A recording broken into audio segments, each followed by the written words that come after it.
I am but a subordinate to a powerful crime lord, reduced to the status of a canary. On the day I, as an Omega, discovered my pregnancy, I was met with a barrage of comments. The foolish male antagonist still believes he can climb the social ladder. Only the child of the favored one is worthy of the young master, the offspring of the cannon fodder, shall be cast aside in a mass grave. How laughable he remains oblivious to the fact that numerous children have already been terminated. Indeed, the male protagonist is ruthless, exhibiting double standards by showering affection solely upon our favored one. With tears brimming in my eyes, I seized the opportunity to flee from Zhang Ling. While he was on a mission, it was not until Zhang Ling reappeared before me, his gaze ablaze with fury, that I felt the weight of my actions. Darling, why did you run away? 1. Qinyun, was it not said that there was good news?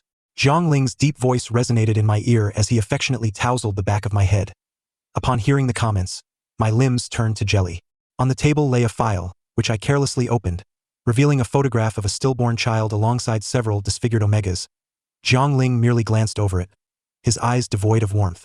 I adore the audacious demeanor of this daddy. Although it is his child, it hardly bears significance. Indeed, only when the favored one bears children will the male protagonist shower affection. How I despise such double standards. I could not help but feel a pang of sorrow for the fates of the innocent.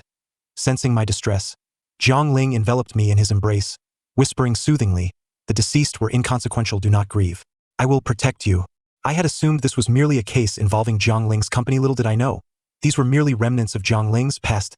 I first met Zhang Ling at a school in Heishui County. He possessed an ethereal beauty, characterized by a delicate handsomeness. Yet his solitary and obsessive nature drew the ire of many. It was I who shielded Zhang Ling, offering him a sweet treat to show my kindness, allowing him to become my little follower, even financing his tutoring lessons. However, when my family faced bankruptcy, I was coerced into becoming a prostitute to repay debts, enduring the advances of clients who forced alcohol upon me and even groped my waist. Water was splashed upon my face and I found myself drugged and disoriented. I beheld a group approaching, with Zhang Ling at the forefront, who promptly smashed a bottle of liquor over the head of one of the clients. 2. This matter, in truth, requires us to hark back to a time long past. The rivalry between Xieqichu and myself was a well-known tale, stemming from the fact that our families were fierce commercial adversaries, which rendered us antagonistic towards one another from a tender age. Particularly when we reached the age of 13. He underwent his transformation into an alpha, while I transitioned into a beta, thus establishing a hierarchy that placed him above me. Our relationship plummeted to an icy abyss. As fate would have it, we found ourselves in the same class during primary school, middle school, high school, and even at the same university. Our entangled destinies seemed relentless. Throughout university, I abstained from participating in any club activities, solely to avoid the distasteful prospect of encountering him. Xieqichu, as a person, epitomized the archetype of a superior alpha. While the pheromones of most individuals exuded a robust scent of wood or alcohol, his fragrance was that of lychee, an aromatic sweetness that, coupled with his strikingly handsome visage, garnered the affections of many admirers, including a significant number of females. Even my own secret crush frequently made trips to the basketball court to deliver water to him. Ha ha ha. It was truly a revelation akin to a small blade upon my backside. He seemed to possess a natural ability to overshadow me. I had presumed that with my deliberate avoidance of him, our paths would not cross again. Yet, in our junior year, fate intervened once more, leading to an encounter that would ultimately intertwine our lives for the foreseeable future. 3. Pei Jia, a classmate from high school, ventured abroad for his studies after graduation. This gathering marked our first reunion since then. I had known Pei Jia since middle school, and we were inseparable friends. Naturally, I accepted his invitation. Regrettably, I had forgotten that Pei Jia was also a classmate of Xieqichu. His presence was both expected and unexpected. Upon entering, Pei Jia enveloped me in a warm embrace, casually draping his arm over my shoulder as he had done in the past. He playfully pinched my cheek, his tone teasingly lighthearted. "After all these years, Bamboo, you remain as adorable as ever." I reciprocated by pinching his cheek back and lazily retorted, "Well, our dear Pei is looking quite dapper himself. If you were a male model or an actor, I might just pursue you." Pei Jia immediately withdrew his hand, wiping his fingers with a look of mock disdain. "Please don't, or my sweetheart will misunderstand." I raised an eyebrow, playfully inquiring, "Oh, so you found a partner after a few years abroad? Are they domestic or international?" The mention of his partner brought a radiant smile to Pei Jia's face. "An overseas sweetheart, quite charming." Caught off guard by this unexpected display of affection, I hastily shifted the conversation. Hold on. I'm not interested in your love story. Quickly tell me, how did Xieqichu end up here? The animosity between Xieqichu and me was common knowledge among our peers. Pei Jia appeared puzzled. I'm not sure either. A few days ago, I posted in our group chat, I am coming back to China, let us gather. After sharing the time and location, he simply showed up. After a moment of contemplation, I realized that Xieqichu's presence was not entirely unfathomable. We attended a private high school, populated by students from affluent families, many of whom had business dealings. Particularly in recent years, Pei Jia's family business had flourished, attracting numerous classmates eager to associate with him for potential collaborations. I surmised that perhaps Xieqichu sought to partake in the burgeoning opportunities as well. Nonetheless, it was of little consequence. We both instinctively chose seats at opposite ends of the table. During dinner, Pei Jia and Xieqichu became the focal points of conversation. One was an illustrious campus heartthrob, the epitome of an alpha, while the other, having returned from studying abroad, was equally an esteemed figure. Their illustrious backgrounds naturally made them the subjects of discussion. I sat quietly beside Pei Jia, occasionally raising my glass in response to toasts. As the drinks flowed, a sense of dizziness began to envelop me. This was unexpected. While I wasn't a heavyweight drinker, I certainly shouldn't have succumbed to intoxication so readily. Sensing that something was amiss, I pulled Pei Jia aside to confide. Buddy, I feel a bit off. I might be getting tipsy. Should I make my exit? He set down his drink, concern etched on his face. Are you all right? Do you want me to take you home? I shook my head. I'll be fine. Let us meet up privately in a day or two. Given the crowd, Pei Jia didn't insist on my staying, merely nodding and advising, all right, take care, and text me when you get home. We'll meet up again soon. After bidding farewell, I swiftly departed. Upon exiting the private room, I felt too weary to engage in any further antics, so I booked a room at the hotel to rest. Thankfully, this establishment offered accommodation in addition to dining. Upon reaching my room, I collapsed onto the bed. My head grew increasingly foggy, accompanied by a sensation akin to fever. Recalling Pei Jia's request for me to notify him upon my arrival home, I mustered the effort to retrieve my phone. In a daze, I sent him a message. I've arrived. Didn't he go home? Feeling unwell, so I booked a room at the hotel. Pei Jia replied swiftly. Not feeling well. I responded. Might have a bit of a fever. What room number? Shall I bring you some medicine? After a moment's deliberation, fearing I might perish alone in the room, I relented and informed him. Room 1301. Please bring some fever-reducing medication. Having sent the message, I tossed my phone aside. It was not until half an hour later that the doorbell rang. I found myself face-to-face with Xieqichu at the door. 5. What are you doing here? Perhaps due to the fever. My voice came out soft and feeble. Xieqichu raised his phone, displaying our chat. Didn't you summon me here? The screen revealed our conversation. I had mistaken my recipient in my fever-induced haze. I opened my mouth to clarify, only to observe the color drain from his face. He scanned me with disbelief. You are? I found myself laughing in irritation. You're the one who should be asking that. Your entire family is, even in a fevered state. I could not tolerate his mockery. He took a deep breath, patiently attempting to explain. Your pheromones are overflowing, quite potent. It resembles the scent of lily of the valley. I stood there momentarily stunned, my mind momentarily blank. It was only when the aroma of lychee emanating from him reached me that I snapped back to reality. I could actually perceive his pheromones. Was I not a beta? Yet his scent was undeniably delightful. At first whiff, it resembled lychees bursting open after a heavy rain, the unripe fruit devoid of any sickly sweetness, instead exuding a subtle tartness mingled with the coolness of rainwater. Gradually, the lychee fragrance intensified, compelling me to draw closer. Having attended several biology classes, I reasoned that my current state indicated a secondary differentiation. This phase typically occurs between the ages of 16 and 18. Regrettably, I had not experienced secondary differentiation by 18, which had left me somewhat disheartened, believing I would remain merely a beta throughout my life. To my astonishment, at 20, I underwent this transformation, and to make matters even more surreal, it occurred in front of Xieqichu. 6. To experience differentiation in the presence of one's sworn enemy. What a humiliating ordeal. A wave of shame washed over me, rendering the experience utterly mortifying. However, Xieqichu's pheromones surged forth, enveloping me in their presence. My gaze wandered, almost involuntarily, towards his glands, an area I had never encountered before, both mysterious and forbidden. Despite him being an alpha, not a soft and fragrant beta, why did I find his glands so captivating? I struggled to suppress the overwhelming desire bubbling within me. Managing to stammer, I believe I may have undergone secondary differentiation. Could you possibly restrain your pheromones? They are affecting me. The sensation of losing control was deeply unsettling, especially in the presence of someone I detested. I endeavored to maintain my composure, yet my trembling legs betrayed my inner turmoil. Xia Qichu's eyes glistened with a crimson hue, his dark gaze radiating an aggressive intensity, reminiscent of a beast poised to pounce. He shook his head and said, "No, it is you who has influenced me.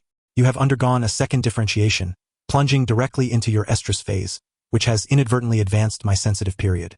I stared at him in confusion, feeling somewhat at a loss. Previously, I had been merely a bystander, never having experienced the sensations of estrus or sensitivity. What should we do? Xia Qichu appeared to be in considerable distress, momentarily causing me to forget our previous unpleasantness. Instinctively, I took 2 steps back, hoping to invite him inside. "Perhaps you should come in and sit down. The scent may disturb others." I had forgotten that I was currently an unmarked individual in Estrus. Inviting a sensitive person into the room was akin to inviting him to engage directly with me. There was no distinction. Alas, I was oblivious to this. The door creaked shut behind me. I took a few steps inside and noticed Xia Qichu frozen in place, turning back to him in bewilderment. "What are you standing there for? Do I need to invite you to sit?" Frustration evident in his voice. Xia Qichu exclaimed, "Bianzhu, are you out of your mind? Inviting a sensitive person into your room?" I was about to protest that I was merely a bystander when I was struck by the realization. Oh, indeed, I was now one of them. My sluggish response finally made me comprehend the foolishness of my actions. My thoughts had solely revolved around the fact that Xia Qichu had entered his sensitive period because of me. Regardless of our discord, I could not simply leave him outside. Yet, little did I know my current actions could easily lead to misunderstandings. Feeling awkward, I stepped back a few paces and tentatively suggested, "I merely thought it unkind to leave you at the door. I hadn't considered it further. Would you like me to call an ambulance?" The moment I spoke, the room filled with the rich, sweet aroma of lychee, Xia Qichu's pheromones. He unbuttoned the top button of his black shirt, irritably raked a hand through his hair, revealing his fair forehead. Xia Qichu was truly captivating. He took out his phone and said, "No need. I will order takeout to deliver suppressants for you. As for me, I am allergic to most suppressants. I can manage through it." Manage through it? If only he restrained his pheromones a bit, I could believe that. I parted my lips but ultimately fell silent, too weary to argue. The estrus phase caused my breathing to quicken, and I found myself panting at the end of the bed. At some point, my eyes grew moist. Xia Qichu's pheromones felt akin to an oasis appearing after wandering through a desert for days. The urge to leap into his arms was becoming nearly unbearable. "Can you really manage through it? Do you need my help?" My words were undeniably an invitation. The innate possessiveness within me was instinctual, especially during the sensitive phase when desires became all the more intense. At that moment, I felt akin to a ripe, juicy peach, inviting him to savor its sweetness. Xia Qichu slowly moved closer, the lychee-scented pheromones enveloping me, almost compelling me to surrender. He sat at the foot of the bed, reached out to pull me into his embrace. "Want to help me?" he asked. I nodded. He gazed at me intently, one hand gripping my waist while the other gently caressed my nape, pressing lightly at my gland. In an instant, an electrifying sensation surged through my entire being. "Stop, please. It feels uncomfortable." I trembled, my voice soft to the point of being barely audible to myself. He halted, his voice gentle yet insistent. "All right, be still. I only need a bit of your pheromones to soothe me. Just a little." Xia Qichu's hands tightened around my waist as he buried his face in my neck. His hot breath repeatedly teased my gland. He seemed at ease, while I was in torment every passing moment. I had never been one to remain unperturbed in such intimate circumstances. Ultimately, primal desire triumphed over reason. In a moment of unbidden impulse, I sank my teeth into Xia Qichu's gland. "Ah, Bianzhu, are you a dog?" He grasped my chin, forcing me to meet his gaze. Unsatisfied, tears streamed down my face as I whimpered, "I feel uncomfortable." Xia Qichu sighed, his expression unreadable, yet imbued with a hint of mischief as he remarked, "Bianzhu, biting someone's gland signifies unfulfilled desire, a yearning for more. Do you understand? So, Xia Qichu, can you give me more?"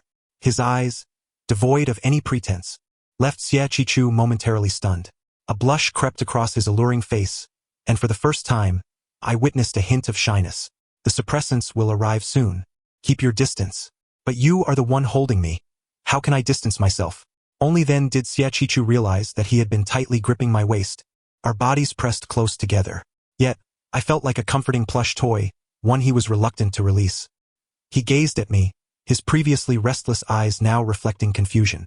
The physical discomfort soon rendered us both helpless. Unbeknownst to me, he had stealthily drawn closer, one hand pressing down on my nape while the other continued to encircle my waist. His lips brushed against my gland, and the moment he bit down, my body tensed involuntarily. The intense pheromones flooded my gland, and in a daze, I let out a soft gasp. Xiaqichu paused, seemingly stimulated by my reaction, pulling me even closer. All right, I stammered, my voice trembling and feeble. His lips withdrew from my gland, but the hand that had held my nape swiftly covered my damp eyes. Suddenly, my lips were sealed, an overwhelming possessiveness threatening to engulf me. My body was filled with his pheromones, and the soothed little lily of the valley could not resist the allure of lychee, even yearning to open its doors wide to welcome him. Perhaps I had lost my mind, for I found myself wanting even more. When I could no longer breathe, only then did Xiaqichu release me. Bamboo, can we continue? He asked. Did he just call me Bamboo? Those who knew me referred to me as Bienju or simply Zhu. Even my parents called me Little Bamboo. Bamboo, such an endearing term. The atmosphere was fraught with an indescribable tension, an ambiguity that lingered in the air. In my temporary marked state, I felt an extraordinary dependence on him, unable to refuse, nor did I wish to. All right. A torrent of kisses swept over me. I lost myself entirely, forgetting that we were supposed adversaries, that our families were fierce competitors in business. Yet, as he sought to mark me permanently, I inquired, am I the only one? Will you mark others aside from me? He kissed my eyes and replied, only you. Will you still like me tomorrow? Will you still hold me? He kissed my nose and assured, of course, Bamboo. I personally invited him to infuse me with pheromones, solidifying our bond. When I awoke the following day, my mind had regained its clarity. Xiaqichu appeared to be exhausted, remaining asleep. Aside from a hint of fatigue, I felt no discomfort in my body. I must have been cleansed last night. How absurd it was. Awakening to find my nemesis beside me, and realizing I had been permanently marked. At that moment, the word escape inexplicably surfaced in my mind. Yes, escape. I did not wish to witness the awkwardness of two individuals waking together. Moreover, I was still that unmarked individual. How humiliating. I hurriedly donned my clothes and quietly opened the door, intent on fleeing. At the entrance lay the takeout I had ordered the previous night, containing suppressants. I took a suppressant patch and applied it to my nape, attempting to mask the lingering scent of lychee enveloping me. Upon returning home, the first thing I did was to acquiesce to my father's study abroad plan. I even expressed my eagerness to leave today itself. My father, taken aback, inquired, "Are you that anxious?" "Yes, I am indeed that anxious. I've already booked my ticket. You can handle the school matters here," I replied. He scrutinized me with suspicion. "You haven't gotten into any trouble here, have you?" I smiled brightly, my gaze wandering. "How could that be? You know what a good child I am. I merely experienced a minor incident involving your arch-rival's son, which left a permanent mark on me." Haha, I dared not say that, fearing a broken leg. I was too indifferent to contemplate my father's reaction, hastily packed a few items, and caught the earliest flight to escape. On the plane, I resolved to tell my parents the truth. I sent them a message. "Mom and Dad, I have something to tell you. Please don't hit me. Your beloved son has undergone a second differentiation, and the situation is as you might have guessed. Even with suppressants, the lingering scent of my pheromones was undeniable. No one is a fool." They understood what was happening. Unsurprisingly, my parents exploded with anger. However, with my phone off during the journey, I neither heard nor saw their ire. By the time I landed, they had already reconciled. "No matter what you have differentiated into, you will always be our good son. Be safe out there, we will handle matters here. I've arranged for someone to pick you up. Stay safe, my little Bamboo." This message was unmistakably from my mother. If my father were to learn that the person picking me up was Xiaqichu, he might rush to America overnight to give me a beating. Hence, I opted to change my plans. It is said that the 3 years spent studying in Germany will be the most unforgettable 7 years of your life. Looking back over the decade, you will feel that you have lived a particularly fulfilling life. In a bid to escape, I went to Germany. No one expected me to choose Germany. In the second month of my arrival in Germany, I visited a hospital due to feeling unwell. The doctor informed me that I was pregnant, over 8 weeks along and unable to terminate the pregnancy. Quite well. At least I would not be troubled by my estrus cycle during this year of pregnancy. I attended language classes while taking care of my health. As for what transpired back home, it seemed that nothing significant occurred.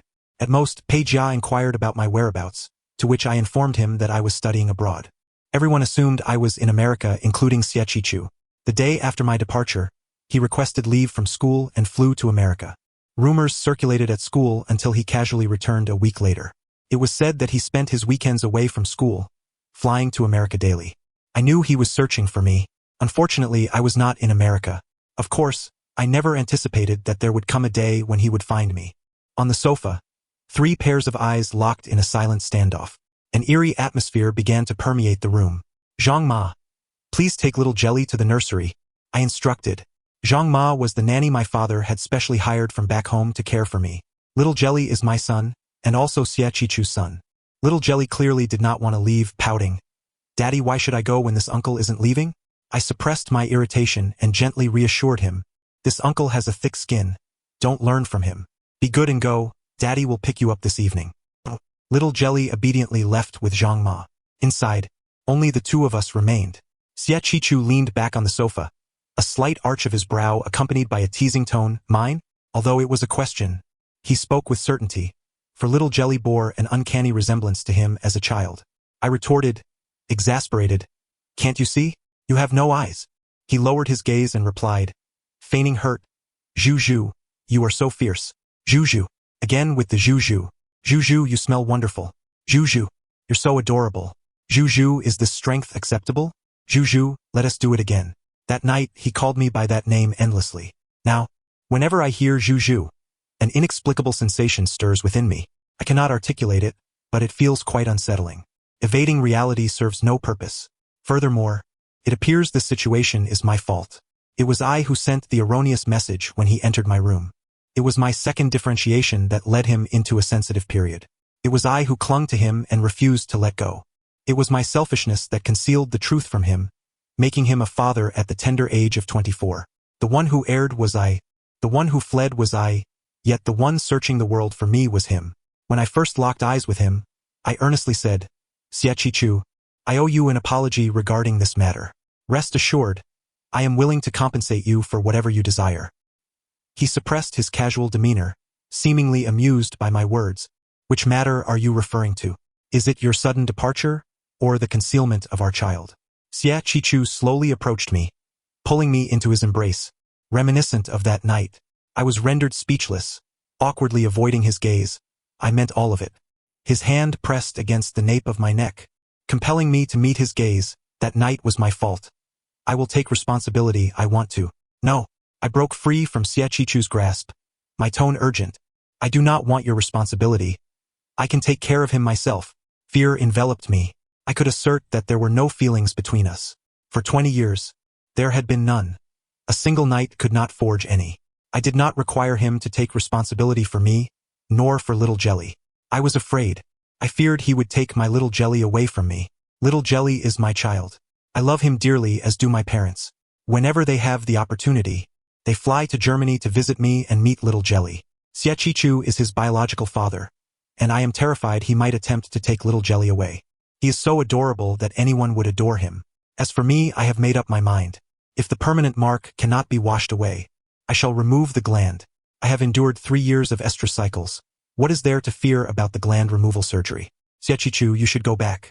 I am doing quite well on my own. He flopped back onto the sofa, reaching out to grasp my pinky finger. No, I refuse to go back. Unless I die, I will not leave. I had never realized how stubborn he could be, akin to a mule. It was utterly maddening. He stared at me intently and casually remarked, "Give me a chance, Zhu." His fingertip gently caressed my own, imbued with an alluring intent. It's not about responsibility. It's about giving me a chance to pursue you, all right? Bianzhu, I beg you, grant a chance to a suitor who has secretly adored you for over a decade. Xiaqichu's words detonated in my mind. I stood frozen, uncertain of how to react.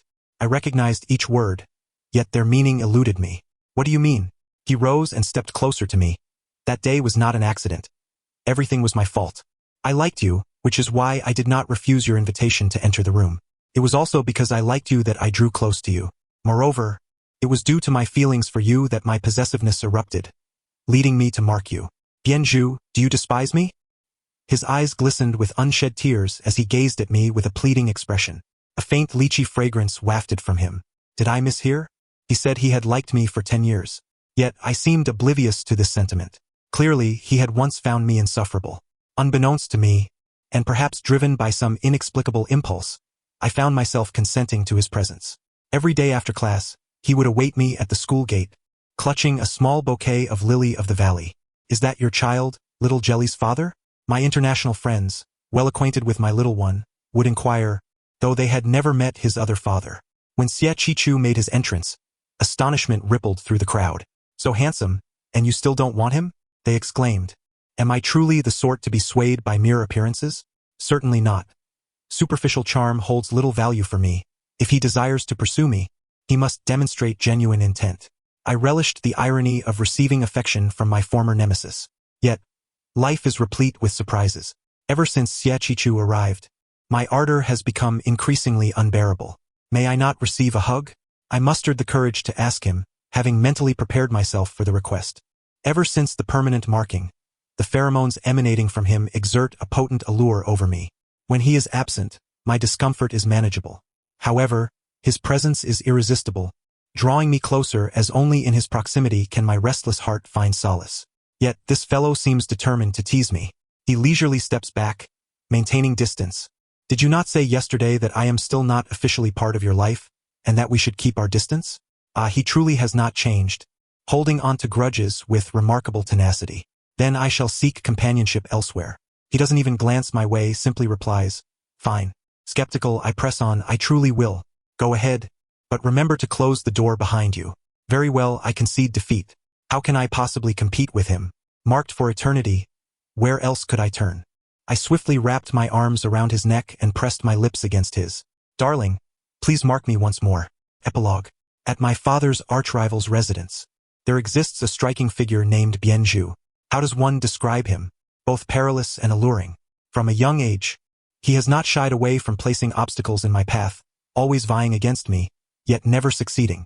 My father remarked that Bianju is just as wicked as his father, who once sent henchmen to my company, pouring boiling water on my beloved money tree. In a fit of rage, my father clandestinely shattered their fortune cat. Bianju has perfectly inherited his father's malice. During our first year of middle school, he even slipped a pregnant cockroach into my pencil case, which then gave birth to countless little cockroaches within it.